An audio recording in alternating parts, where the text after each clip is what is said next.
Good morning, good afternoon, good evening, everyone, wherever in the world you are. This is a conversation part of the Future Talks organized by IAC and Fab Lab Barcelona. This is a special one, it's the Future Talks Live, and that we are also organizing in the context of the Master in Design for Emerging Futures.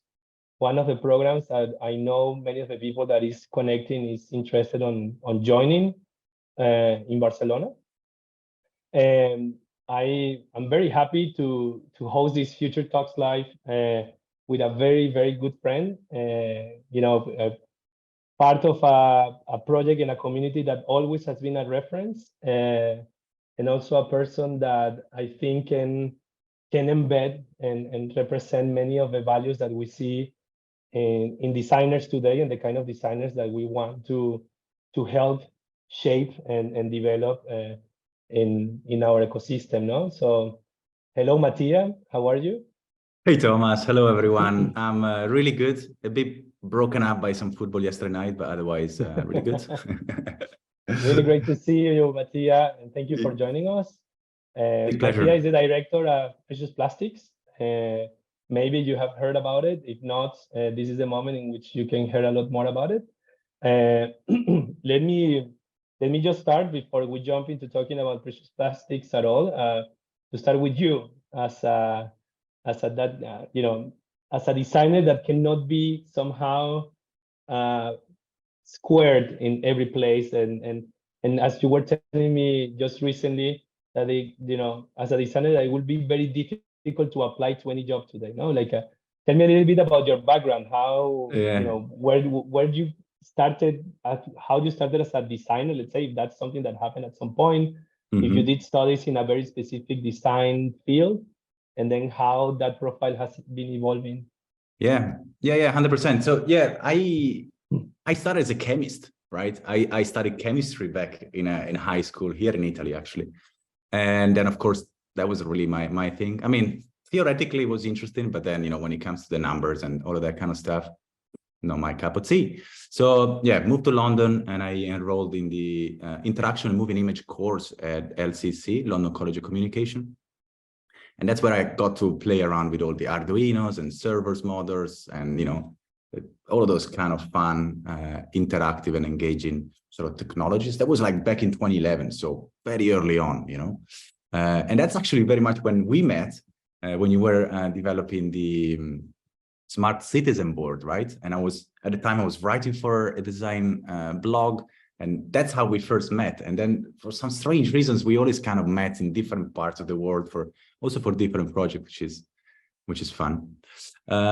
So yeah, did these 3 years there, probably the most fun time of my life. So, I mean, anyone here that is about to join this master, having the free creativity to do whatever you want, it's kind of the best, like there's no boundaries to your creativity. So I'm actually quite jealous.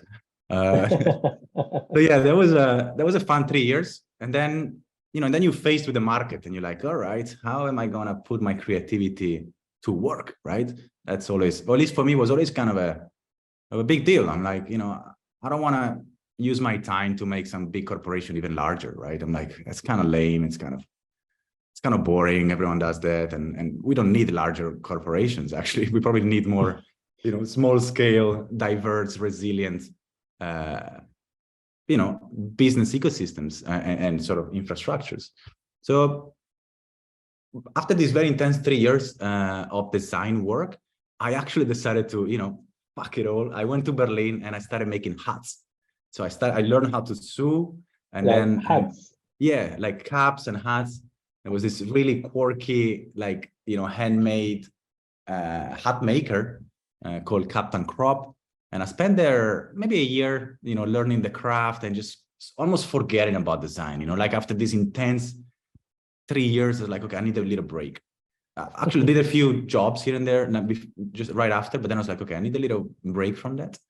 And that was actually super refreshing, right? Okay, very digital 3 years, and then you go like more hands-on, right? And that was kind of refreshing. And then after that, I remember this very pivotal moment when, like probably most of us, I was on a trip, this time in Morocco, and you get on this beautiful, marvelous beach, and then it's full of plastic. I'm like, oh my goodness, this is it can't be the case, right? And in that moment, I decided that I was not gonna just accept it, right? I came back to Europe, and I remember this really strange little project of this guy in the Netherlands that was making some machines to recycle plastic. It was like, oh, that sounds fun. That sounds, potentially also something with an impact. So yeah, that's very much when I just sent a very, boring email, I'd say, to Dave Atkins. And that's when I started working on precious plastic. Initially as a sort of more old school designer. We designed the logo together, and then we designed the UI, UX of the website. And then we launched in 2016. And that's very much when the project sort of went viral. A lot of people got to know what precious plastic is. And basically, ever since, I've been obsessing on how to make this thing work, right? How do we create an alternative, recycling system that is powered by people instead of, big top-down, large-scale recycling industries that don't really work. So that's in a nutshell the last 10, 15 years of my life. Oh, wow. So then, like, when that moment in Morocco that you say, I need to do something, you felt like you had already, like, the skills to do something, like, you don't feel insecure, like, and then also how you found Dave? Because Dave did this also, like, one of the things that is inspired about precious plastic is, for me especially, and I bring it to, many times during our sessions in the program, is that this is a project that was started as a master program, right? Yeah. And at some point, I remember actually Dave was doing also phone blocks, which is the modular phone. Yeah. And he got even offered by Google to keep developing phone blocks, and he's like, no, we're going to commit to these precious plastic things. Also, in one hand, like, how empowered you feel to do something, and then also how is that click with Dave happen? Yeah. Well, no, I didn't know what to do, but I think it's enough to know that you want to do something. You don't need to know how to do it. What's important is that you know that that's what you want to do. I think that's the key driver. You'll find solutions. I think humans, we are very good at finding solutions to our problems or our challenges. But what's important is sort of to put your focus onto one thing. And yeah, the project, of course, was started by Dave Atkins back in 2013. And when I was joining, it was really, really small. Like maybe 2 people replicated the machine. We saw the potentials there, but it was very much, sort of not waiting for some sort of institution to fix the problem or some corporates to fix the problem, because we realized that that's rarely the case. We wanted to create an alternative because we saw that the current system not really working. So yeah, and then of course you have the kind of genius Dave Atkins with these crazy ideas that actually works, or well, with a lot of work works. and he's also a very charismatic person that can manage to involve a lot of people and convince a lot of people to work on his sort of moonshot ideas, because that's really what they are, without having to go to the moon and Mars, because we like our planet and we want to make sure that we keep good care of it. We leave the Mars thing to people that don't like this planet. Well, and before we go into like going more in depth about precious plastics, and we would love to see also a little bit of where is it today, etc. I want to use the reference that actually I want to take an opportunity to also to bring back that moment also when we met, right? Like you made a reference to Smart Citizen, the Smart Citizen project, and let me share also with I just shared the precious plastics link, but I will share the Smart Citizen as well with the audience. That because that's a project also like in a smaller scale that what Dave did, no? Like and again, like when I use this space to talk about it, because it also exemplifies this kind of project that they don't fit also in the commercial space, let's say. They don't feel also as, I don't know, as something that you can easily go and sell to a government, but it's something that is so strange because it's, you know, first of all, like the intellectual property model is like, you know, the more people can copy it, the better, which goes totally against industry standards, right? The second is that it puts the consumer as a producer. Right? In the case of a smart citizen, we take the production of data instead of precious plastics is, you know, taking waste and turning into actually something valuable. It also like the business model is not intended to become like a super unicorn and capture all the value in a specific field and then have shareholders that you can help them to get richer and buy super yachts, no, or mansions in the south of France. I mean, you could see that as the root cause of all our problems. So you know, if you take that as the foundation of your project, then you know you might very easily end up in the same situation. So that's very much why we stay away from that. You were saying at the beginning, right? Like, and then it seems like if you don't have a project that it will become a unicorn, as a designer, let's say, then it's like you don't have any opportunity. Then you have to work for someone else. But you know, Smart Citizen, again, in a smaller scale, it's still like it's a project that with research funding, with some services that offers, it pays a small team and it keeps going, right? It is not intended to, again, to become like the biggest corporation of all worlds and rule them all, right? Like, and I assume also precious plastics the same, no? I want to understand also how you are approaching this kind of how you make this alive, because also we were talking earlier how these projects have almost their own life. And what is that approach as a designer to do almost like a take care of the project rather than controlling it? You cannot control it. That's the thing, right? When you're involving people and users, you can't really control it, or at least we don't fully want to control it. I think what you want to do is to create an environment that people feel enticed to contribute, right? And you know, unless you are someone that thinks that they know it all, I think the real interesting part is when people have a space to play and to contribute and to, you know, give in their creativity. So, you know, we always, you know, we try to just create an environment rather than, you know, like rules. So what we do with precious plastic is very often like that. We don't tell people which machine to make or which product to make. It's more like, no, these are techniques. These are machines that enables you to work with plastic.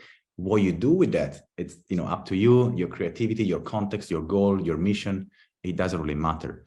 So, and I think when it comes to, you know, becoming like a global, of course, you know, the core of what we do is always the problem, right? For us, it's always this plastic waste problem that is affecting us, our children, you know, grandson, who knows for how long. So for us, it's always like, sure, if we would get like, you know, on a global scale, which it is, if we would get even larger in scale, even more, it's good. Not because we're going to make money or, you know, make an exit that will, you know, make us come to Bali and buy a huge mansion in there.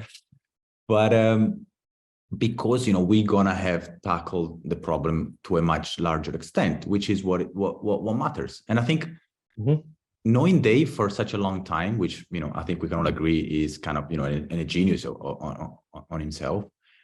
I think what makes his project always particularly interesting to people is that the main core reason to work on this is always the problem, you know, and these are shared problems from, you know, our planetary humanity, right?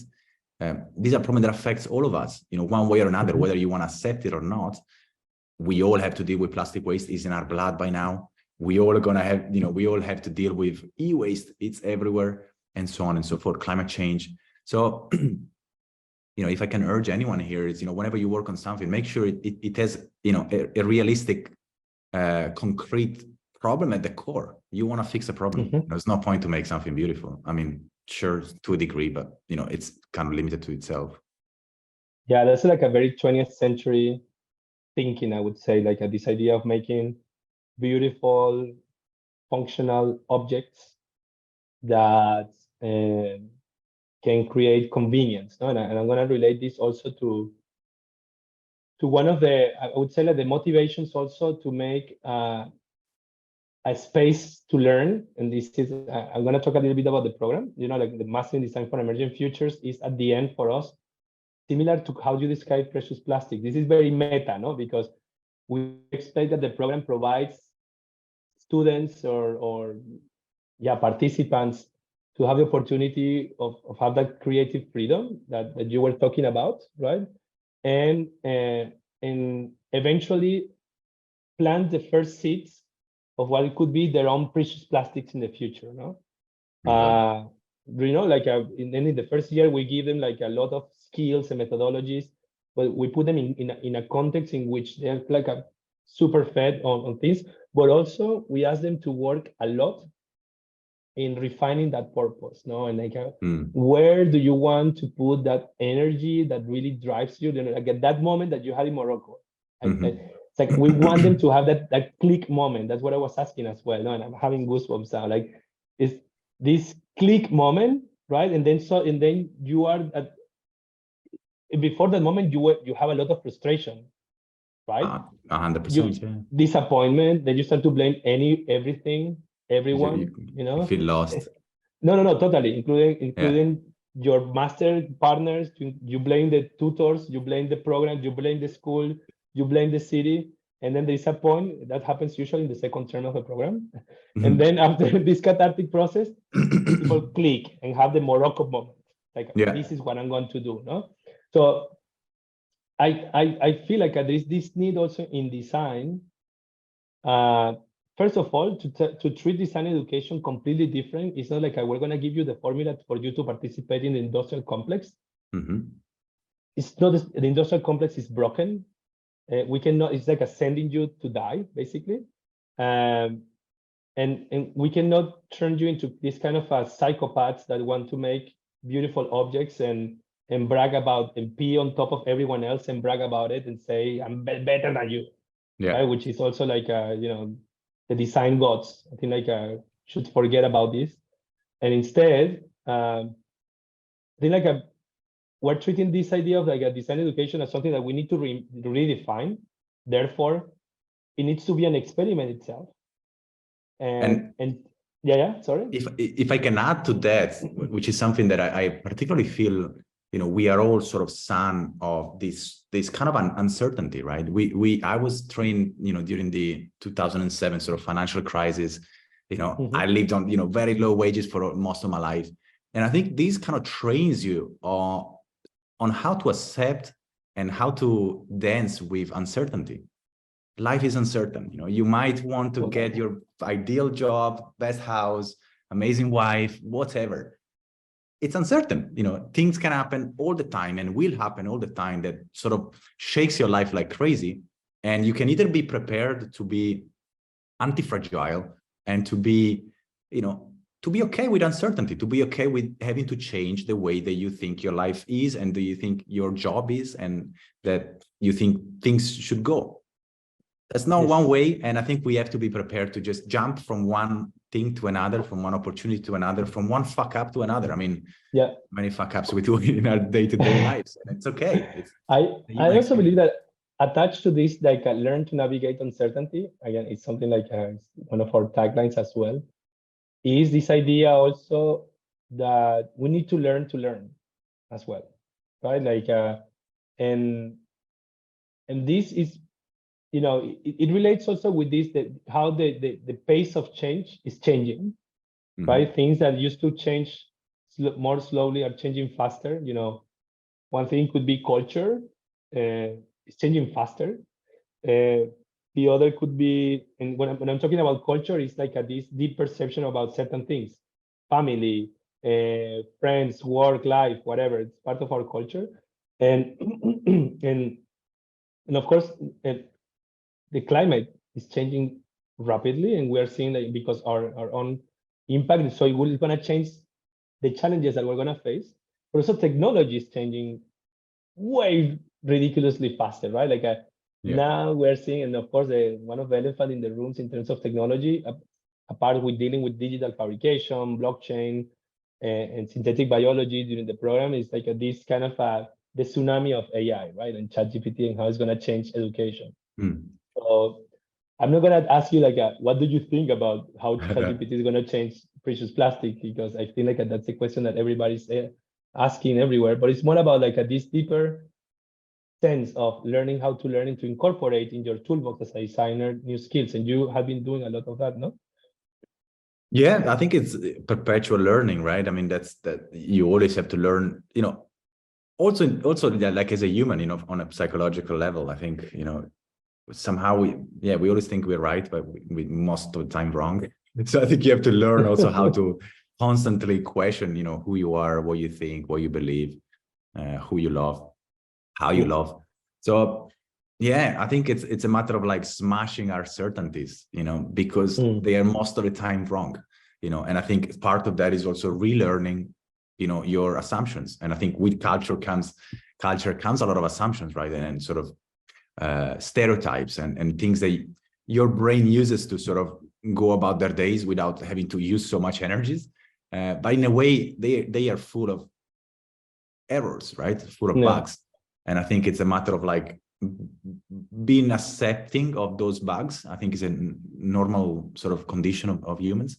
But I think we are becoming more malleable to the idea that, our assumptions need changing, because things are changing so fast in the technological world, in the human cultural, psychological, Now the coolest thing in the world is to do therapy. When I was young, it was something that, sick people would do. And I'm like, okay, cool. Yeah, fair enough. Makes sense. I get it. And that's just a simple, example, but there are hundreds of these, on all levels. And it can also be overwhelming. I mean, to be fair, it's a race that it's demanding on our, little Neanderthal brains. So, also, I guess, giving some space to ourselves is like, it's okay also to not be able to, right? to keep up with that pace all the time, because it's intense. Yeah, I mean, I'm happy that you said that. It was exactly what I was going to say as well. But then you made me think about something which is like, in a way, then we are reaching to that point in which we are almost like designing ourselves, right? 100%, yeah. I think, like for me, designing is more like an act of like taking a series of conscious decisions, understanding how those decisions are going to affect other things that are interrelated with those things that I'm trying to make an intervention in, right? Like and it can apply to yourself, but also we take that same approach to something I was trying to say before is that this idea of moving from designing objects to design interventions, no? So, and an intervention is something also used when friends, they see someone that is really fucked up and say, hey, we need to make an intervention to this person. Hey, you're drinking too much alcohol, or you are being an asshole here or whatever. But it's this idea of intervening in systems, assuming the responsibility of the actions that you do when you intervene on them, no? Yeah. And I mean, as you talk now, I think also I was thinking potentially, also these Indian babas and gurus, potentially they are the original designers of the brain and the mind and the spirituality, right? Where they just, okay, that's how my thoughts work, and that's the consequences that you have. And in a way, that's also, if you want, a field of design. I mean, I'm just going to be more abstract here. In a way, that's also the house that we live in day out, and I guess up until last decade, no one was really giving too much attention to that, or maybe last century. But I think, again, it's the house that we live 24 hours a day in. So that's also very important that you put attention there, how do you design the house so that, you feel comfortable in there and you don't hit, the wall every time or the doors. I mean, if we keep going, I can end up in in how I believe, like, before the master, we should have like an initiation ceremony, like of many types. But I think like I can continue on that. But I think like there's a lot of personal development involved on you becoming a better designer and a better version of yourself. And I assume that that's what what people is looking for, no? When joining a program like this, at least is what we try to put in the in the materials that we share with the interested people. But I also understand that some people also is interested of knowing a little bit more maybe about precious plastics. And I don't want to get too much into deep philosophy of design and philosophy in general, but maybe you can share with us where are you now on precious plastics. I know that you have some impressive numbers as well around it. But please, you can make the segue. I just want to close the more philosophical side of things. You know, you guys are, you know, starting a master, which is, I guess, super exciting moment. And I think I just came to mind this quote from someone that of course I can't remember because my memory is, you know, a digital memory and not a physical one. But and the quote was saying that creativity is the last legal advantage that we have. You know, because it allows you to think outside of the box. And in a society that is becoming more and more boxed, that's a very important skill to do, to have. And I think a master like the one that you guys are running, it's gonna provide you with that sort of creativity that you can apply to a job, of course, but even more important in your life, you know, when, you know, all of these challenges, technological challenges, societal challenges will come up, you want to be able to think outside of the box. Otherwise, it's gonna be challenging, I think. So just, yeah, wrapping up on that more high-level philosophical conversation. Yeah, on like, you know, going full on creativity, and don't be judgmental. Just let it flow. That's not right or wrong in creativity. That's just different paths. And you know, if a path potentially doesn't work at a certain time, maybe it's just not the right time. It's not necessarily about the idea. It's sometimes you need to be in the right place at the right time. And that's very much where Precious Plastic was in 2016 when we relaunched version 2, right? It was perfect. People were starting to understand there was this problem. Some people were starting to talk about it. It was super fresh. You can recycle plastic yourself at home. And that's why, you know, it went viral and we had, you know, many hundreds of thousands of people starting. So timing, it's really crucial. And I think that's why, you know, as a student, as a designer, you kind of need to be a cultural observer, you know, seeing what are the trends in society, sort of being 6 months ahead, a year ahead of what's really going on. And, you know, if you can manage to hit that sweet spot, then your project idea will be successful. So yeah, Precious Plastic is, well, actually, I was checking, we are hitting our 10th anniversary right now, which, yeah, potentially sort of, yeah, we can't call ourselves a startup anymore. Not that we ever did. Some people did, but yeah, it's kind of crazy. It's 10 years of this entity. Can you share with us a little bit of you know, the map and yeah. How do you share the screen here? Sorry. Go below. You will have a pop-up menu and has share. Well, I don't. I have stop video. And then I have. Alex, I can choose which camera to choose. No, you're co-host. I have video settings, but you should be able to see screen. There you go. Share screen, but I don't see that. It's a bummer. You want me to share for you? Yeah, it could be nice. Let me try something, Mattia. I'll make you host. Yeah. Let's see if that changes. Yeah. Okay. Let's see. How about now? I got blur my background, choose virtual background, choose video filter, choose avatar. No, doesn't look like I can do it. Maybe Thomas, you can do it for me. Just sure. Yeah. I will open the Precious Plastic website and then you please feel free to let me know. Open community.preciousplastic.com. That's a more relevant one. .preciousplastic.com. Okay. Okay. And there you have even an academy. Yeah. Yes. Wow, that's sick. Okay. So yeah, this is where our community hangs. And so yeah, we have the academy, which is the, you know, the whole journey that, you know, people take in order to become sort of micro recyclers or small scale recyclers. And then you have the map there, and then you can see, I like to call it the tip of the iceberg, because, you know, being a free open source project, people can come on our website, they take everything they need and they go off and make their project. And, you know, sometimes they come back to us and tell us that they are working on something.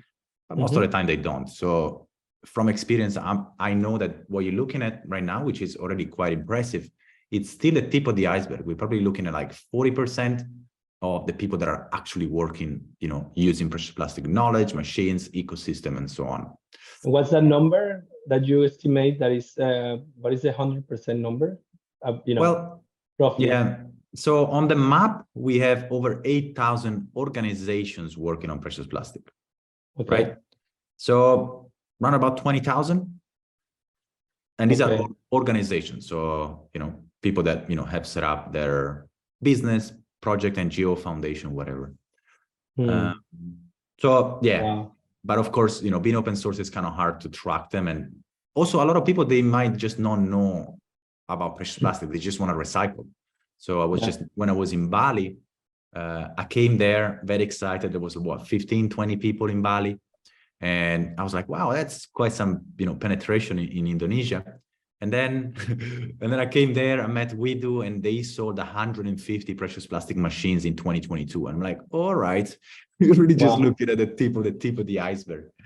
So, but it's great, you know, like more and more people joining. And I think it's great because it's fully decentralized, right?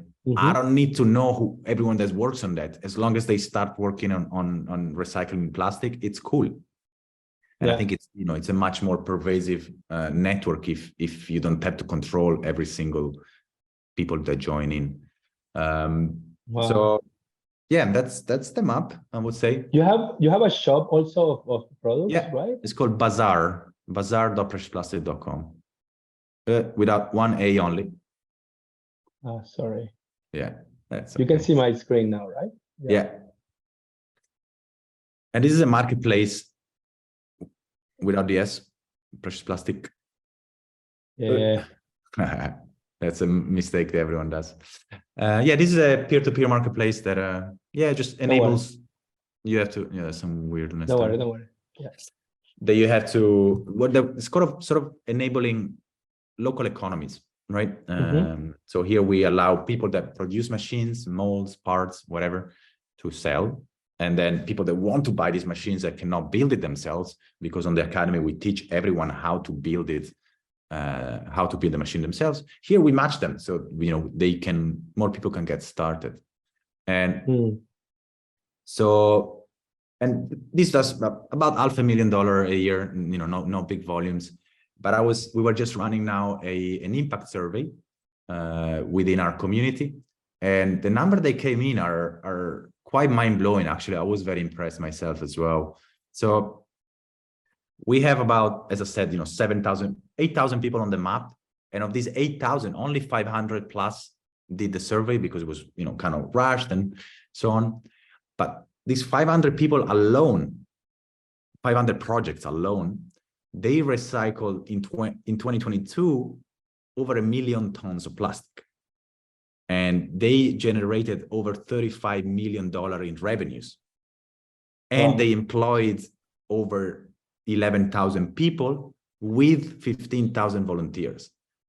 And this is 5% of the total amount of the community. So the impact is blowing my mind at the moment. You can see I'm quite excited when I'm talking about it, because I just received this number and I'm like, wow, this is the power of free knowledge it's crazy, or like the impact that it can have. So yeah, we're very hyped about this number, and to be able to share it with the world, because this is gonna inspire the next wave of recyclers, right? These people that are now working, these 8,000 people that you see on the map, these are people that trusted me, Dave, and the rest. Words, right? Yeah, sure. You say that I can recycle. Okay, let's just try. But now we have real life examples of people that have made a business recycling plastic waste. So they are the example now, and it's a much more enticing story, I guess, when you see people like yourself sort of building their business on recycling plastic. So yeah, very, very excited about it. And potentially you want to go on YouTube. Yeah. As that's very much what I'm doing at the moment. And if you search precious plastic there. So at the moment, I'm really sort of trying to put faces to people, right? To these projects. So I'm now visiting projects all around the world to tell their stories, to understand, you know, their recycling impact, the people behind this project, the impact behind these projects. And it's incredible. Oh my goodness. People are recycling, you know, in a very creative and inventive way. So really like adding their creativity to this ecosystem that we created, and also making really decent businesses out of that, right? I was just in Colombia. These guys that are making recycled sunglasses using precious plastic machines and molds, and they made $500,000 last year. And in Colombia, it's quite a bit of money, right? And then I was, you know, someone here in, you know, Austria, they are selling precious plastic machines and they make $1 million doing so. Wow. And we have cases like that, you know, all around the world. So these guys here in Panama, the first two that you see, they are making this, we call them Picasso sheets, because they look incredible. And they make over $100,000, you know, from recycling plastic in Panama, which is, I guess, pretty decent. So a lot of really cool stories, a lot of really cool impact going on at the moment after, 10 years of sort of investment from us to create this ecosystem and infrastructure. So yeah, very, very happy about that. Amazing, amazing, Mattia. I mean, we can continue going. I'm gonna make just a little bit of a pause on this kind of a two people conversation and open up for comments or questions. Please raise your hand or post your question in the chat. Either if there are questions about precious plastics or Mattia's work, like more personal questions, please go ahead. If you have more questions about the content of the program, please go ahead as well. And also, of course, about anything related with logistic mechanics on how to make your way to Barcelona to start next October the program. No, we are here. With us is also Alex Mademokoritis, who is one of the key members of the IAC academic team, and also myself, to one of the co-directors of the master, to answer any question. Anyone wants to share something, ask a question from the participants? Why you have so many tabs open? Yes, that's a lot of tabs. I'm part of I don't know how many things, at least 3 big things, no? One being IAC, another one being Pub City, and another one being Meaningful Design here in Bali. So, and I'm very curious about things in general. Also, as you can see, I'm into synthesizers. You can see my back. So some tabs also are dedicated to tutorials and learning about about music production and technology. Yeah, Jorge, I think that we share 2 passions. One is football. I wish that if you join the program, you start the first team, the MDEF team, football team. I have to say, the last time I was in Barcelona, we made a team, the Fab Lab team, beat the ass of other teams in the playing futsal. But yeah, football is something that we miss a little bit. And then music production, yeah, this is more personal. It's not involved in the master, but in the past, we had, for instance, last year, Joaquin did a project related with music, an intervention on translating music into 3D shapes and then using these 3D shapes to produce music. I'm going to share the link in a bit. So now we have a question from Minea Petrascu. Minea, correct me if I'm wrong. Where are you from? I know where you're from, but I want to ask you, where are you from? I'm a Romanian and also a future student of MDEF. Amazing. Okay, mulțumesc, yeah. So yeah, a question for you, Mattia. Oh, maybe you yourself, Minea, please ask the question now that you open the microphone. Go ahead. Sure. So we know that there's multiple types of plastic. Not all plastics are created the same. So was that what was the process in deciding maybe the technology behind the machines as to what for each type of plastic, what do we have to do? What changes do we have to make? Were there any big challenges technical wise when trying to design and create a solution for each category of plastic and all the challenges that they pose? 100%. I mean, daily challenges, I would say, for various reasons. I mean, of course, the polymers have different natures, and they all have different sort of chemical properties and physical properties, which requires, different processes and techniques.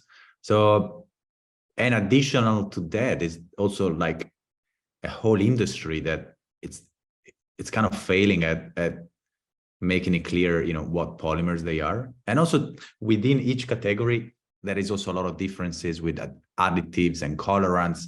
So it's a complicated thing, right? And also developing the machine was, always, sort of challenging. But we try to focus on plastic that is usually not dealt with by the recycling industry. So HDP, PP, LDP, usually polystyrene, they're more hard to be recycled. And we leave PET, because it's probably the only plastic that is actually recycled, because it's very clear to separate. It's transparent, that if something is transparent, it's 90% of the time is PET. And that's, I would say, one of the biggest challenges of recycling is the fact that, you never know which plastic it is really, or it's very hard to know. Often companies don't put the label, and even when they do, there are some issues there. And also PVC, we don't work with that because it's highly toxic, and we just want to make sure that our people are safe, I would say. But that's what I often call precious plastic a new craft. Like people used to work with wood for many centuries, and marble and all of those beautiful materials. Now we have this new material that we have generated. And so like any craft, it takes years of experience and development and interest and curiosity, just like Thomas is checking and learning about synthesizers. So I think it's very much, an ongoing investigation from each community member, right? And we just provide a few solutions. We don't have answers to everything. And I think that's the beauty of having a community. And that's very much where we are, sort of our midterm sort of strategy is very much to shift. It's very interesting, actually. It's very much to shift the development of the knowledge, of the open source knowledge, from us, our team, small team in the Netherlands, wherever, so limited in its nature, towards a development that is happening from the community, so from the outside in.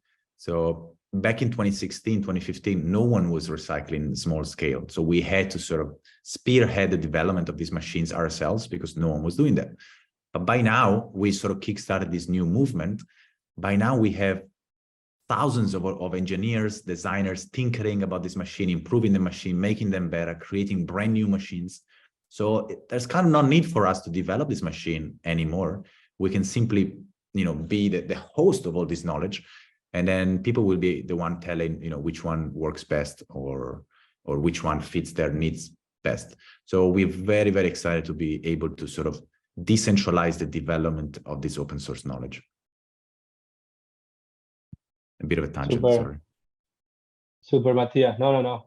It's super good. Super relevant. I love the idea of the new craft. It's definitely, it's an abundant material, right? Like nowadays already, Indonesia, what can I tell? We are living surrounded by plastic, and it's ridiculous. And there are the centralized waste management systems are completely inefficient, and it seems that there is no way out on waiting for this idea of waiting for the government to solve it, no? So we are in that quest together, no? We're trying to do a lot of work here as well, supporting existing initiatives like Sungai Watch. You met them. We did a rave with them on collecting. Do you remember that during the Valifab Fest? You were in the challenge. You were very concentrated in the challenge, but there was they did a rave next to a river, and they had a DJ. I was there. You went to the rave. I was there. Yeah. A lot of fun. No, they're great. They're brilliant. They also using a bunch of our machines. I think they have 2 sheet press and shredder and so on. So I know them very, very well. other people, Potato Head, for instance, that what I find interesting as well is that like this says luxury resorts, building like kind of improving their image by embracing completely the precious plastic machines. And also the Museum of the Space Available also is people that completely copied your work, right? And then they're building like luxury items using the precious plastic technologies. 100%. I mean, and not only, it's not just like, recycling bits in a corner of their resort.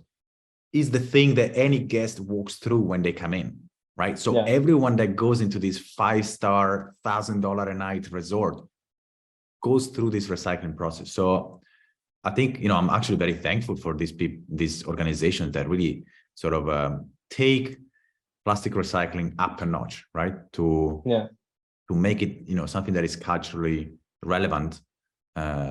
Because I think, we need everyone on board. I was just on a call last week with someone from, what's it called? Another really, really fancy resort in the Maldives. Again, thousands of dollars a night. And they do the same. Of course, Potato Head being like a sort of a industry leader. Fairmont. And they do the same. They have a recycling center there. They do workshop. People that, very wealthy people go there and, they feel better about themselves recycling a bit. But that's what you need, right? And with them, we're working on a potentially like an Amazon Prime series where, we just tell the whole story. So I think we need everyone on board at all levels of society.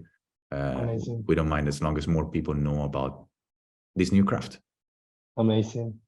Antonio, you want to share, you open the microphone and share your question?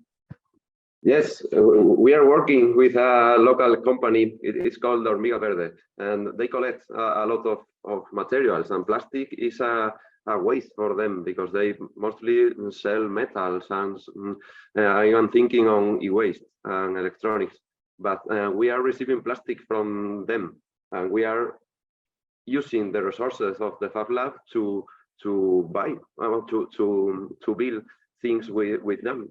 So if you have an experience with this kind of companies which collect more than we cannot collect as much as they can. So it seems for me nice to make some kind of network with waste companies to bring them the material to the correct point for us to fabric beautiful and useful things. Thank you. Yeah. Very nice talk. Philosophy. Thank you very much. Thank you. I'm glad you enjoyed. But I guess the question, let me throw it back to you to understand if you're on the same page. You're asking if we collaborate with sort of more larger scale industrial recycling facilities? Exactly. Yeah, I would say not really. I think that the scale is just drastically different, right? Our machines are small scale. I think that's the difference, right? Micro recycling or small scale recycling. That's really like sort of a paradigm change. If someone comes to us and says, I need to recycle a ton a day tomorrow, I'm like, yeah, sorry, we're not right for you, right? Because it's the whole philosophy behind it is kind of wrong. We want a plastic that is precious, right? To be precious, it needs time, it needs care, it needs love. You can't just poop out a product every half a second. So actually we value, our recycled products being, less fast and taking time and taking love. So yeah, I think we don't really, I know a few of these organizations, they have a few machines, in their facilities, sort of as a R&D showcase thing for their investors when they come down. But concretely, it's just too much plastic for us. It's much less. I would say the average, amount of plastic that a precious plastic workspace recycles in a month is about, anything between, 3 to 10 tons per month. These are small numbers for the industry, right? But I think what we're trying to build is an ecosystem and a network that is more resilient. And, numbers. We want to have, hundreds of thousands of people part of this network, because if someone fails, someone doesn't want to do it anymore, got something better to do, it's okay. It's not a big deal. But if, one of these big waste management organizations fail, it's kind of a problem because then there's only maybe a few in a country, and then I guess it complicates more. So yeah, we like it small. Thank you very much. It is not so big. It's only 10 workers. Okay. Thank you. Okay. We might have time if someone has like a very urgent comment question to make. If not, we can start to wrap up. So this is the time. Well, I'm wondering Sure. what your take is on designing for emerging features in the digital space more than in the physical space for the program. Like, is that going to be a thing, or how's that being thought of for the foreseeable future? Sure, Jorge. I think like there's something that I usually refer to in relationship to the digital space that for me is misleading. That is this idea that digital is dematerialized, right? It's like somehow like some kind of a separated from the physical world. And specifically the work that we do inside the FabLab network, and that is linked also with the research agenda of Professor Neil Gershenfeld at the Center for Bits and Atoms at MIT, is understanding the relationship between the physical and the digital in a more fluid way, right? You cannot have, atoms without bits and bits without atoms, basically. So even now that we can design things to put into screens, we are not interested in to design things to be put into screens, to be honest. But we're interested in designing for a digital that is more intertwined with the physical. In more specific terms, I believe like both the work that we're doing inside the Fab Lab on, again, turning bits into atoms, in atoms into bits, is going to be more and more linked and intertwined. What is happening with the expansion of intelligence capabilities, of course, with AI, ChatGPT, and all the tools that are emerging now. It's an agenda that we have been taking always strongly. Actually, the program is basically the foundation of the program is in the convergence of crisis and also in the convergence of technologies. Digital technologies, specifically blockchain and artificial intelligence, and also the eruption of synthetic biology. So yes, we're interested again on working deeply into the digital, but not designing things to be put into screens. If that responds to your question. Yeah, no, for sure. I was actually thinking more in an immersive type capacity. I have these ideas for like the future of music that I did for my project for industrial design, and how that barrier of producing music is going to be lowered when we're able to connect, for example, a Stratocaster guitar into a VR version of GarageBand and just be able to jam out with your favorite musicians and stuff like that. I'm wondering if that type of project is what we're looking for, or I mean, I do have some more physical projects, right? Like I'm just wondering what the boundaries of these program is. That's a great question. I would say like when we look at the projects done by students in the past, they're very diverse. We have students that have designed AI-based curriculums for high schools. There are students that have designed ways to train mycelium to learn how to degrade cigarette butts. The example of Joaquin designing interventions with communities in order to capture sounds and turn it into 3D objects, and using those 3D objects to translate it into music again. So there are not real boundaries that we put, but I believe that the projects are mostly driven by that passion that we were, that Morocco moment that Mattia was referring to. Like, what are you driving to make? What is going to really, push you to make an impact in the world? And that's where your project is going to circle around. It's not going to be given by us. We are not that type of school that is going to give you a design brief and that you have to solve one problem. It's you coming with your passion and your ideal of how you're going to make impact in the world that's going to drive the project development. Awesome. Yeah. Thank you. Super. Okay, so just final a personal question. What's that logo in your shirt, in your sweater? Yeah, it's I'm not sure what it says. It's a recycling it's a recycling center that we built in Jordan, Amman, with the princess of Jordan, and it's entirely run by women. So yeah, very successful project, I guess, that we ran last year, I think, and it's still ongoing. And now they're making beautiful benches and key rings, and they also make the praying thing from recycled plastic. So very fun project, and I'm just still carrying the hoodie. And yeah, that was, you can check it out. It's called Precious Plastic Amman. Super. So I'm gonna make I don't want to be the bad cop. I'm gonna leave that to Alex. Alex, do we have time for the last question? Absolutely. Okay, but Dewey, I know you. You put me in the hard position on getting you have the last question, but you put yourself in the hard position of asking the most amazing question of all times. So please go ahead. No pressure. Well, I'm super hyped with your project.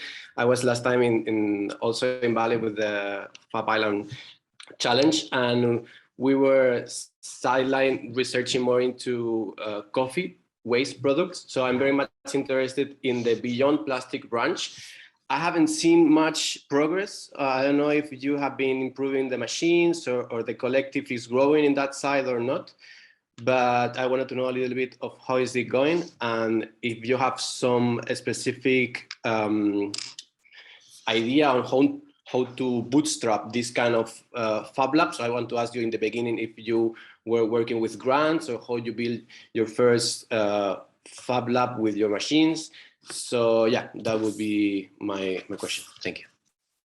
Thank you, man. I think I remember you from last year. Great question. Bit of a lame answer. Beyond Plastic, it's a project that we all love very much. It's a bit slow, I have to say. A few people replicated the machine, but it's very nested into the whole Precious Plastic website. So I would say not as good as we would be hoping, but I think it's also V1, right? It's the first version of it. However, at the moment we don't have the capacity to develop it further. Which is a bit of a shame, but I think it's a very cool project, and we hope we can find some resources to put more time into that. Second question, I guess, it was how do you start a Precious Plastic recycling center sort of thing?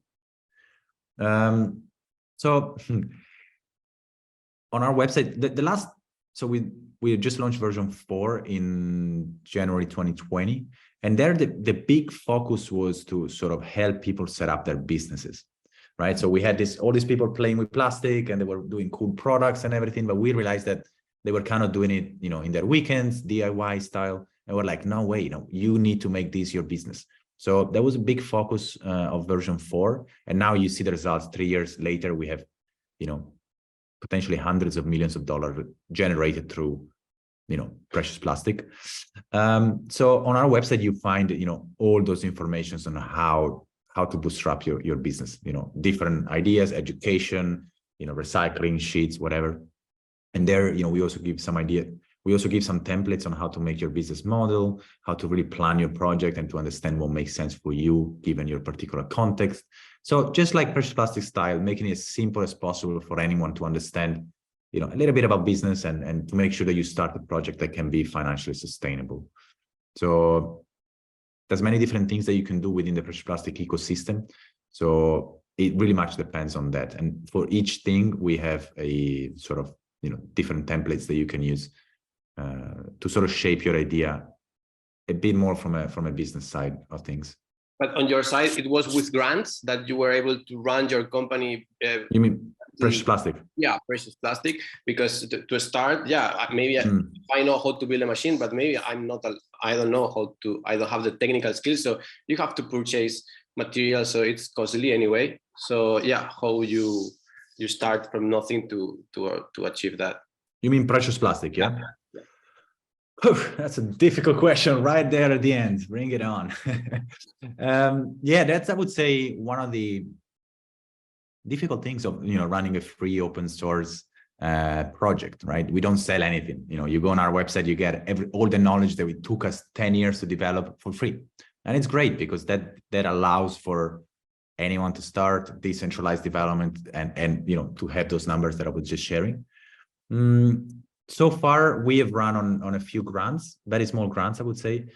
If I were to share with you guys, you know, the amount of money that went into precious plastic up until 2020, it's ridiculously low. I would say the main resource that got precious plastic where it is, you know, human love. A bunch of people like myself dedicating their lives to it for little to no money.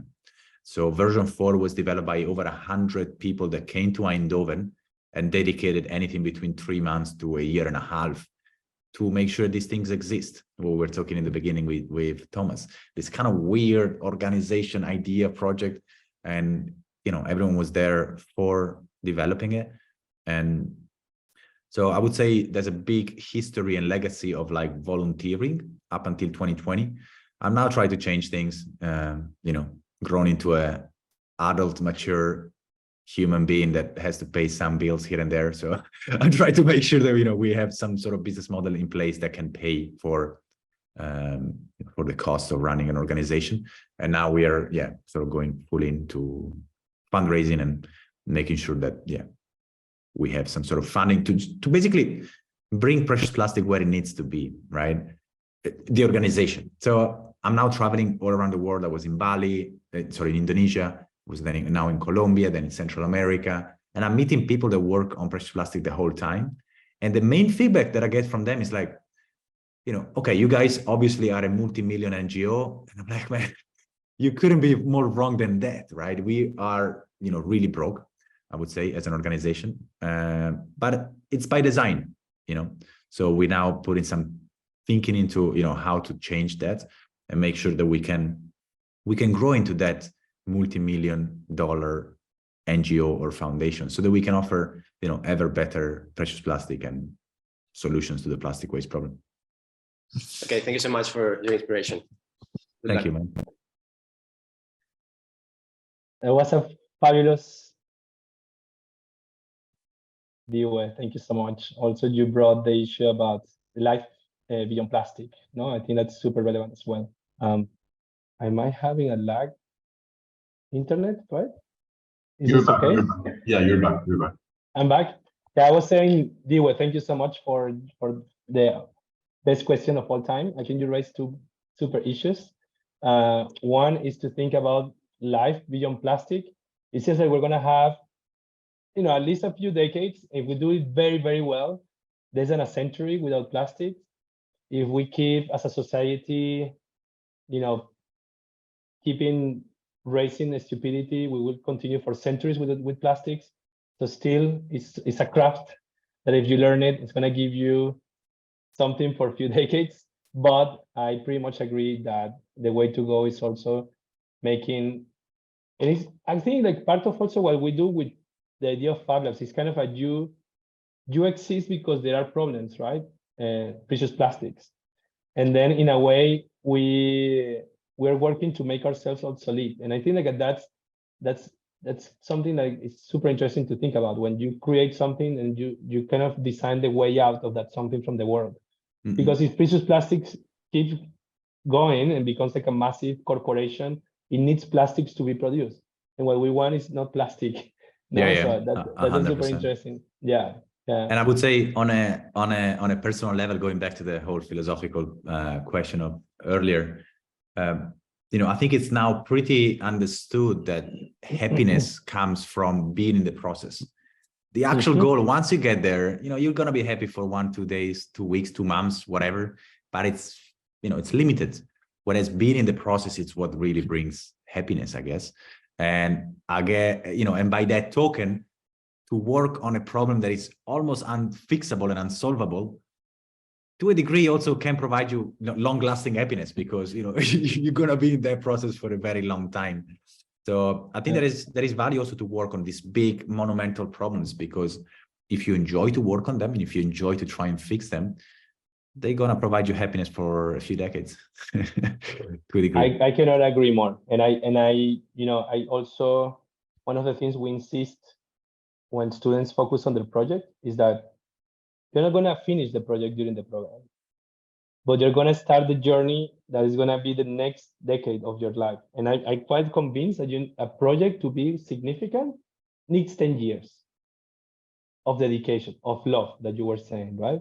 Yeah. And or an entire lifetime and many lifetimes, no? As other projects that we can, I don't know, the genome project, right? It's many generations working on space exploration. It's many generations working on Yeah. these kind of big things, no? Mattia, eternally grateful. This has been like a wonderful conversation. We have a lot of precious plastic machines in Barcelona. And also an amazing community locally doing great products as well. And I hope that, yeah, we have opportunity to meet somewhere in the world where, you know, you keep visiting the workshops here and there. Yeah. I'm now more located in Bali, but from here, I want to keep my connections with the rest of the world as we do with Barcelona. And, you know, here we are to keep supporting each other. I hope that we can contribute as well in some level as we have been trying to precious plastics. And for those that wants to be obsessed about plastic, water, species conservation, music, interactivity, whatever, yeah, we want to offer that space that safe space for weird people and a space to freedom of creation and creativity. And yeah, if you want more, you know where to find us. Mattia, again. Cool, man. It's been Thank you, brother. Very lovely hour. I very much enjoyed it. I hope we brought some value and inspiration to all of you guys. And yeah, just get the most out of the master. It's probably a very fun year and a half. And yeah, just maybe a wrapping thought. You know, come in blank. You know, just make sure that, you know, don't come with your assumption and ideas too much. Just make sure that you get transported by this beautiful sort of journey that a master can be. Amazing. Okay. Thank you very much. Cool, guys. Good day. Thanks, everyone. Thanks, Tomas. Thanks, Mattia. Ciao, Everyone. ciao. Thank you. Bye.